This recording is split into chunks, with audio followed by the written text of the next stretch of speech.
किसी ने ठीक ही कहा है कि कला सरहदों का मोहताज नहीं होती। वास्तव में कलाकार देशों की सीमाओं को तोड़कर लोगों के दिलों में अपना घर बसाने का मादा रखते हैं।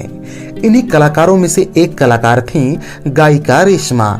रेशमा यूं तो पाकिस्तान से संबंध रखती थी, पर भारत से उनका राबता बड़ा ही अनोखा रहा और यह उनकी दिली तमन्ना रही कि अगले जन्म में वो भारत में जन्म लें और अगर उनके पिता सरहद के उस पार उन्हें चलने को बोले तो वो मना कर दें। आखिर उनकी जन्मभूमि भारत में ही थी, भले ही विभाजन के बाद उनका परिवार पाकिस्तान जाकर बस गया।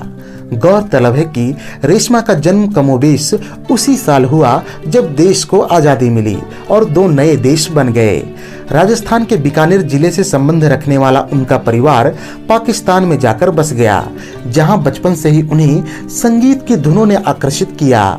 पढ़ी लिखी न होने के कारण उनके लिए समाज की बेड़ियों को तोड़ना और भी मुश्किल हो गया, पर उनके पास संगीत का हुनर था। वो अक्सर सेहवान के लाल शाहबाज कलंदर के दरगाह में गाया करती थीं। एक दिन इत्तेफाक से एक रेडियो प्रोड्यूसर सलीम गिलानी, जो कि रेडियो पाकिस्तान में काम करते थे, उन्होंने रेशमा की आवाज सुन ली और उससे खूब प्रभावित हुए। उन्होंने रेशमा से पूछा कि क्या वो रेडियो पर अपनी आवाज रिकॉर्ड करवाना चाहेंगी। यह सुनकर रेशमा डर गईं, क्योंकि उन्हें लगा कि उनकी आवाज रेडियो में कैद हो जाएगी और वो अपनी आवाज को खो देंगी। इस पर रेडियो प्रोड्यूसर सलीम गिलानी ने उन्हें इत्मीनान से समझाते हुए कहा, ऐसा कुछ भी नहीं होगा। इस तरह से गायिका रेशमा की सुनहरे दौर का आरंभ हुआ, जो कि दमादम मस्त कलंदर से लेकर लंबी जुदाई और उससे भी आगे चली। अपने जीवन काल में उन्होंने हजारों गीत गाए और सरहद के इस पार से लेकर उस पार तक अपनी ख्याति बढ़ाई। रेशमा भारत से काफी लगाव रखती थीं और उनकी दिल की तमन्ना थी इंदिरा गांधी से मिलने की, और ये मौका उन्हें मिला राज कपूर के द्वारा निर्मित फिल्म बॉबी के दौरान, जब राज कपूर ने इस फिल्म में उनके एक गाने अखियां नू रहने दे अखियां दा कोल कोल को हिंदी में अखियों को रहने दे अखियों के आसपास के नाम से शामिल किया।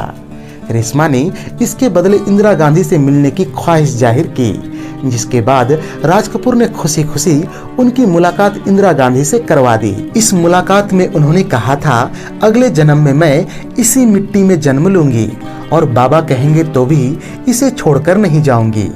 साल 1980 में उन्हें गले का कैंसर हुआ।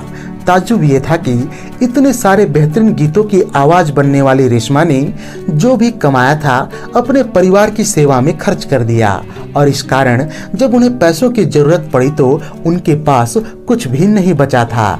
आखिरकार पाकिस्तान सरकार, जिनमें विशेषकर जियाउल हक और परवेज मुशर्रफ ने उनके इलाज का इंतजाम किया। उनके करियर में एक और मोड़ तब आया जब सन 1982 में राज कपूर ने प्रेम रोग फिल्म की सफलता का पार्टी दिया। इस पार्टी में रेशमा भी शामिल हुई थी और उन्होंने पार्टी में अखियां नू रहने दे अखियां दा कोल कोल गीत गाया, जिससे वहां मौजूद सुभाष घई इतने मुतासिर हुए कि उन्होंने अपनी फिल्म हीरो का गीत लंबी जुदाई उनसे गाने का अनुरोध किया और रेशमा ने स्वीकार किया। उस समय वो दिलीप कुमार के घर ठहरी हुई थी और दिलीप कुमार ने ही उनकी मुलाकात सुभाष घई से करवाई।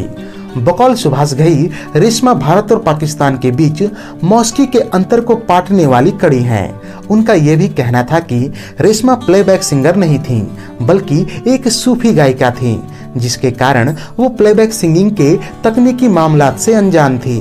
बावजूद इसके उन्होंने ये गाना बड़ी ही खूबसूरती से गाया था। क्योंकि फिल्म में दो नए कलाकार काम कर रहे थे, इसलिए फिल्म के संगीत को इसके पब्लिसिटी के रूप में इस्तेमाल किया गया और इसके पोस्टर्स में रेशमा के गीत लंबी जुदाई का भी बड़ा ही शिद्दत से जिक्र किया गया।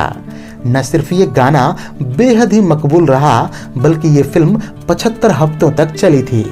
रेशमा ने पश्तून, उर्दू, हिंदी और राजस्थानी बोलियों में अपने गीत गाए थे। साल 1982 में उन्हें पाकिस्तान सरकार की ओर से प्राइड ऑफ परफॉर्मेंस पुरस्कार प्रदान किया गया, जो कि पाकिस्तान सरकार की ओर से कला और मौसीकी की दुनिया के लिए दिए जाने वाला सबसे महत्वपूर्ण पुरस्कार माना जाता है। साथ ही साथ साल 2008 में उन्हें सितारा-ए इम्तियाज की उपाधि से भी नवाजा गया। अपने जीवन के अंतिम क्षण उन्होंने बिल्कुल खामोशी और भीड़ से दूर बिताए और एक बारगी तो ऐसा लगा कि लोगों ने रेशमा को भुला दिया है, पर संगीत के असली कदरदानों के दिल में वो हमेशा से रही हैं। साल 2008 में आई फिल्म जन्नत में उनके द्वारा गाए गए गीत लंबी जुदाई को एक नए अंदाज में रीमेक किया गया, जिसके बाद लोगों को फिर उस गीत की याद ताजा हो गई जो कि रेशमा ने साल 1983 की फिल्म हीरो के लिए गाया था। आखिरकार 3 नवंबर 2013 को कैंसर से लंबी लड़ाई और 1 महीने तक कोमा में रहने के बाद उनकी मृत्यु हो गई। अपने जीते जी और उसके बाद भी रेशमा भारत और पाकिस्तान के बीच अमन की मशाल बनकर खड़ी दिखी। सन 2003 में जब भारत और पाकिस्तान के बीच संबंध सुधारने के लिए लाहौर से अमृतसर तक की बस सेवा का आगाज किया गया तो उसमें 26 पाकिस्तानी अधिकारियों के साथ हिंदुस्तान पाकिस्तान के बीच सौहार्द के प्रतीक के रूप में रेशमा को भी शामिल किया गया। उनकी संगीत की विरासत को उनकी बहन कनीज रेशमा और बेटी शाजिया रेशमा ने आगे बढ़ाया है। जाते जाते रेशमा के बारे में मशहूर पत्रकार मुर्तजा सोलंकी के द्वारा कहा गया यह वाक्य याद आता है कि वो रेगिस्तान में खिलते हुए फूल की तरह हैं, जो कि प्रेम, संगीत और अमन का प्रतीक हैं।